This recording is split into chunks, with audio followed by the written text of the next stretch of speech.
Dobar dan svima, nekima dobro večer, a bome nekima i dobro jutro. Za 21.6. imamo 11. službeni tip za svjetsko prvenstvo. Utakmice Japan-Tunis igra se u 6 sati ujutro po hrvatskom vremenu. Tip je Japan, azijski hendikep -1, tečaj 1,98, ulog je 1 bod. Znači utakmica Japan-Tunis. To je drugo kolo skupine F. Rezultati skupine F su u prvom kolu Japan je odigrao 2-2 sa Nizozemskom. Odigrao je dobru utakmicu, očekivano nisu izgubili kako sam i tipovao, tako da Japan mislim da može biti zadovoljan bodom, te u dobrom raspoloženju su krenuli u ovo svjetsko prvenstvo. Tunis je doživio katastrofu u prvom kolu, izgubio je 5-1 od Švedske.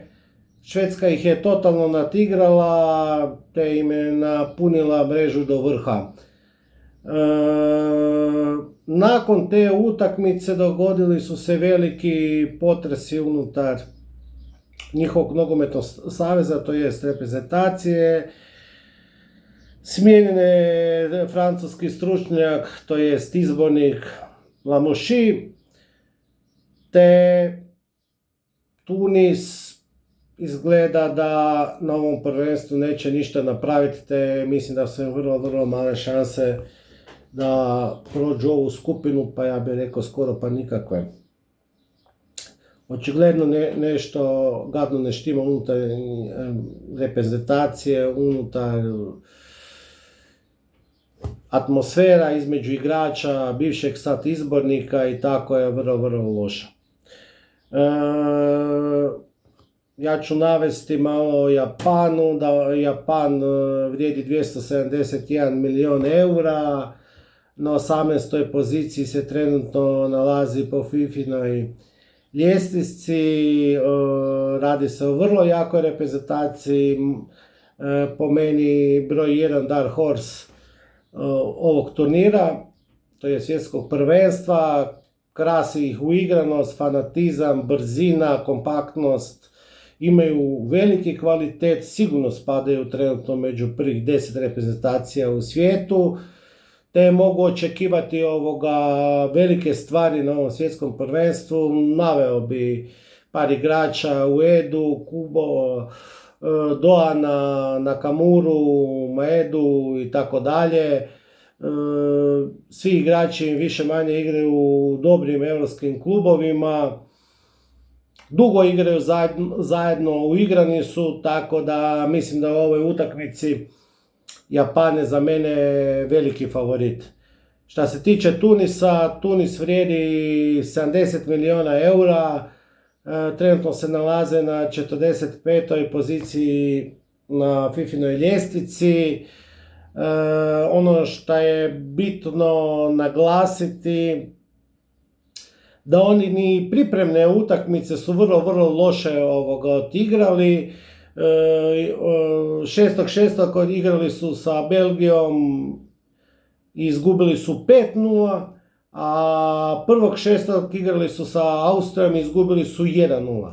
Također ne mogu se pohvaliti ni u 4. mjesecu i 3. mjesecu, pred kraj 3. mjeseca su odigrali 2 pripremne utakmice, sa Kanadom su odigrali 0-0, a sa Haitijem, to jest dobili su Haiti 1-0 i to im je jedina pobjeda.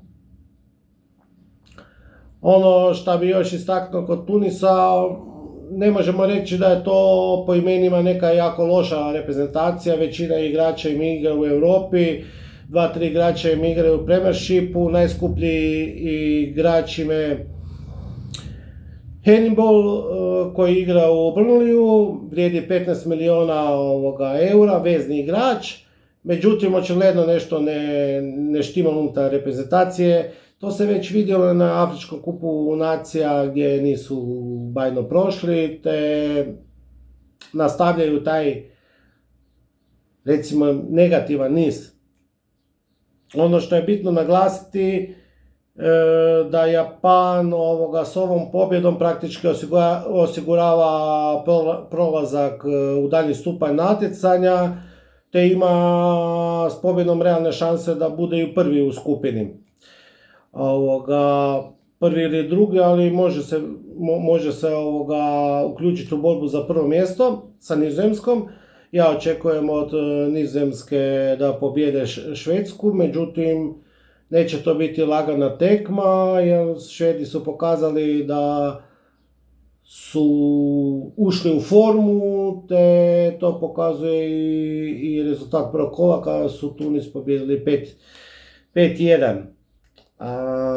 Šta još bi istaknuo, što se tiče azijske linije -1, ona je pravilno otvorena.